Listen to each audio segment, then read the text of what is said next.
Hello everyone. Today I'm going to show you how to fix sold out on Shopify AutoDS. First, log into Shopify and go to your admin area. Navigate to Products and select the product that is showing as sold out. Scroll down to the Inventory section and check if the box inventory tracked is enabled.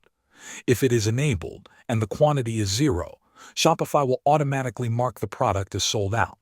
You can either update the quantity manually to reflect the actual stock or uncheck the inventory tracked box so that Shopify does not block the product. Next, check your store's location settings. Go to Settings, then Locations, and make sure the location you use to fulfill online orders is selected. If you have multiple locations, ensure that Fulfill Online Orders from this location is enabled for the correct one. If this is not set correctly, Shopify may think there is no inventory available, which is a common cause of sold-out listings. Another Shopify fix is to check the product variants. Sometimes specific variants like size or color are marked as sold out even if other variants are available. Open the product page, review all variants, and make sure each variant has the correct inventory quantity and is set to track stock properly.